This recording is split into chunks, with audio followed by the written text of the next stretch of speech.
On poursuit notre thématique nautique aujourd'hui avec FX, on va parler de pêche. J'avais hâte, FX. Comment ça va? Ça va bien, vous autres? Ben oui. Ben, ça va bien, c'est le printemps, c'est les séries, il y a des clubs qui le font pas, ils vont en pêche. Au golf!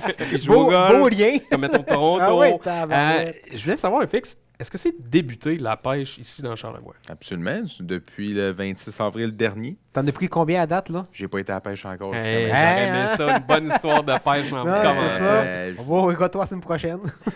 Par contre, on est en pleine période. Les gens commencent vraiment à aller à la Rivière-du-Gouffre, à aller dans les petits tributaires proches de la rivière pour taquiner la truite arc-en-ciel. Et on est dans une bonne période parce que cette année, étant donné qu'on a un printemps un petit peu plus hâtif qu'à la normale, les niveaux d'eau sont plus normales. La clarté de l'eau est beaucoup moins brune qu'à la normale, ce qui permet parfois d'avoir une meilleure qualité de pêche parce que le poisson, il est plus regroupé. OK. Exemple, la toute arc-en-ciel est un poisson qui va frayer au printemps. Donc, Ah si ouais? jamais on trouve l'activité de la toute arc-en-ciel en rivière, ben, il y a des bonnes chances que c'est un poisson. Étant donné que c'est grégaire, ça se tient en bain, qu'il n'ait d'autres proches. Donc, ça permet un printemps de la sorte, des fois, d'avoir une meilleure probabilité de succès. Et comme en fin de semaine, j'ai parlé à des gens dans le centre-ville, j'ai demandé puis ils vont être à la pêche, les gens que je connaissais. Ouais. Puis ils ont déjà eu de l'action dans la dernière semaine parce que le niveau d'eau est beaucoup plus normal versus les 2-3 dernières années. Là. Mais, Question stupide, si tu permets. ben, je te la donne. Je te la donne. Vu que la saison est comme meilleure plus tôt, est-ce qu'elle va se terminer plus tôt à ce moment-là? Est-ce que ça va être moins bon plus tôt en fin de saison?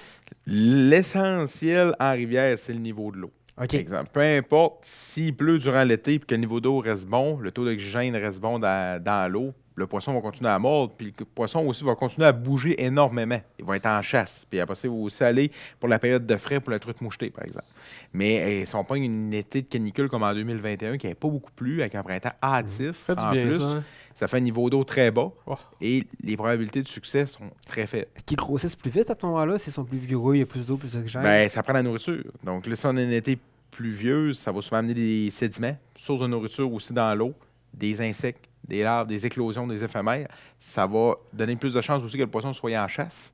Donc, Plus actif. il faut avoir beaucoup d'éléments qui vont ensemble pour avoir une meilleure Mais- saison de pêche. FX, on s'entend que cette année, là, c'est un. Tu sais, tu parles beaucoup de repérage, là, mais cette année, Ouais. c'est encore plus important parce que la rivière a changé. Là. Absolument.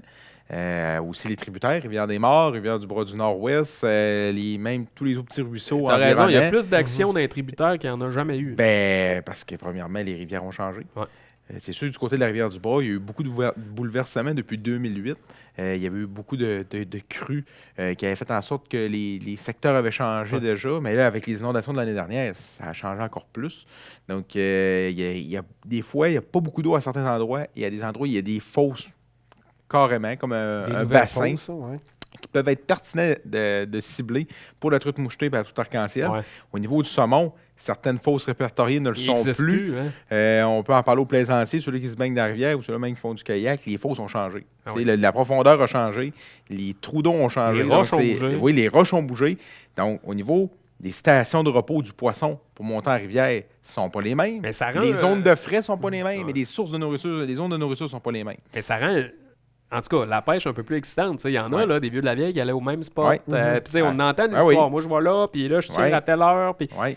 je pense pas que là, Les tu peux faire probabilités ça, là. changent Ouais. et aussi les habitudes vont changer. Ouais. C'est pour ça qu'il faut vraiment s'aiguiser de persévérance. Il faut aller à des Mais endroits. c'est ça la pêche, là. Il faut aller dans des endroits différents, surtout en rivière. En lac, c'est autre chose. Ouais. Parce qu'en lac, la morphologie du lac va rester la même. S'il n'y a pas eu de bouleversement pour des barrages, des digues ou Ouais. quoi que ce soit, ton niveau d'eau va rester le même. Tes fosses vont rester les mêmes et les sources de nourriture vont rester les mêmes. Donc, en rivière, c'est toujours une espèce de phénomène tout le temps à recommencer Ben, c'est à chaque vivant, année. c'est vivant, de Puis rivière, ça là, bouge, tu ça fluctue énormément. FX, je sais là, que c'est comme un secret que tu veux garder pour toi, mais on pêche avec quoi de ce temps-ci? Ben, C'est-tu comme la même pendant le milieu de l'été, c'est la même affaire ou tu changes un peu tes équipements, mettons? oui et non. Comme Exemple, ça, selon c'est- la c'est réglementation clair. pour la rivière du Gouffre, on peut pêcher aussi dans les tributaires jusqu'au 1er juin. Au 31 mai, dans le fond, c'est la dernière journée pour pêcher au lancer léger. Donc, avec une canne, avec une possibilité d'utiliser des leurres artificielles, ou des vers de terre, ligne morte. Donc, c'est sûr et certain que les probabilités de succès sont beaucoup plus faciles versus que pêcher à la mouche. Parce que pêcher à la mouche, on le sait, c'est un art. Il faut avoir la bonne mouche, la bonne technique. Tandis que là, si, exemple, dans la dernière semaine de mai, souvent le niveau d'eau revient bas, comme pratiquement en été, Ben, si tu es dans une zone de chasse où il y a du poisson, tu peux l'attraper soit à la ligne morte avec des vers de terre, soit au lancer avec un ver de terre et une cuillère ondulante, avec une cuillère tournante, avec un poisson nageur. Donc, il y a beaucoup de possibilités. Ouais, là, amuse-toi rendu là. Ouais. Ben oui. Fait que, je vous dirais, il y a des bonnes probabilités de succès parce qu'on a plus de choix de techniques à cet ainsi de l'année. Comparativement dans la Rivière-du-Gouffre, on peut pêcher juste à la mouche durant l'été. Mais si tu vas en lac, c'est complètement autre chose. En début de saison, on va parler d'une pêche qui est beaucoup plus facile, dans le sens que le poisson va être un peu partout, en eau peu profonde. Mais dès que le début juillet, mi-juillet va arriver, le poisson va aller dans les fosses, dans les hauts fonds, dans les bas fonds du lac, pour la simple et bonne raison qu'il va aller chercher sa thermoclime. La thermoclime, c'est une zone préférentielle que le poisson va aimer fréquenter, qui va comme être une zone régularisée par la température préférentielle du poisson. Nous, c'est Exemple, une thermopompe. la truite mouchetée va aimer se tenir entre 50 Fahrenheit et 58 Fahrenheit. Elle va aller chercher naturellement sa température en fonction de la profondeur.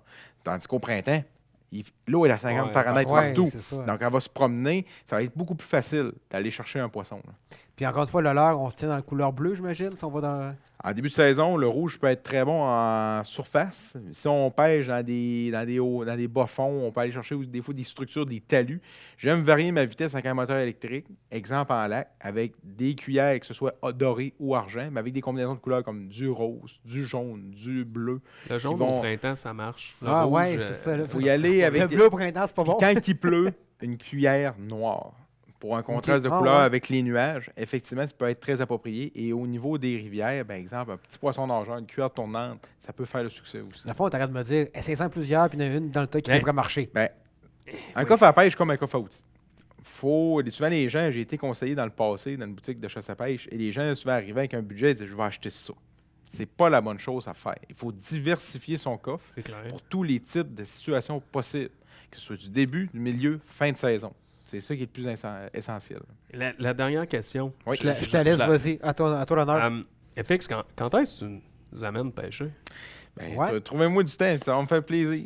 OK. C'est ça le problème. L'invitation est lancée. Hey, merci, FX. Ça fait plaisir. Très pertinent. Merci, FX. Ça fait plaisir.